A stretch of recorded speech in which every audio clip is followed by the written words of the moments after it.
तिकडे लातूरच्या निलंग्यामध्ये पहाटे झालेल्या मुसळधार पावसामुळे पूरस्थिती निर्माण झालेली आहे आणि मागील 24 तासात जालन्यामध्ये 2 जणांचा मृत्यूही झालाय। अनेक ठिकाणी रस्ते पाण्याखाली गेले आहेत आणि वाहतूक पूर्णतः ठप्प झाली आहे। लातूर जिल्ह्याच्या ग्रामीण भागामध्ये आपण जर पाहिलं तर अशा पद्धतीने पुराची स्थिती निर्माण झालेली आहे। ग्रामीण भागातले जे नदी आणि ओढे आहेत ते दुथडी भरून वाहताना पाहायला मिळतात। पुराची स्थिती निर्माण झालेली आहे। अनेक ग्रामीण पूल जे आहेत ते पूर्णपणे पाण्याखाली गेल्यामुळे वाहतूक ठप्प झालेली आहे। आपण पाहू शकतो निलंगाकडून शिरोळ वांजरवाडाकडे जाणारा हा रस्ता आहे, पूल पाण्याखाली आल्यामुळे वाहतूक ठप्प झालेली आहे। त्याचबरोबर या ओढ्याच्या पाण्यामध्ये एक जण वाहून गेलेला आहे। पावसानं पूर्ण शेती पाण्यामध्ये गेलेली आहे।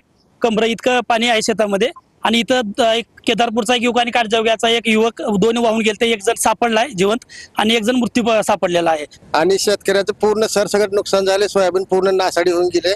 सोयाबीन काढायला वाहून गेले आता काही तिकडल्या भागात पूर्ण कुठलीच वस्तू लागणार नाही, पूर्णपणे वाहून गेलेला आहे। आता सर्वात जर शेतकऱ्याची अशी हालत झालेली आहे की सर शेतामध्ये जर जाऊन बघायचं जर झालं तर डोक्याला हात लावून बसायची पाळी आलेली आहे। कारण शेंग पूर्ण शेंग फुटून जे काही शेंगामधले आतमधले जे काही त्याचे काही भरलेले दाणे असतात ते पूर्णपणे बाहेर फुटून निघालेले आहेत, वापून निघाले आहेत। त्याच्यामुळे शेतकरी खूपच अडचणीमध्ये आलेला आहे। आता महेंद्र जोंधळे, टीव्ही मराठी।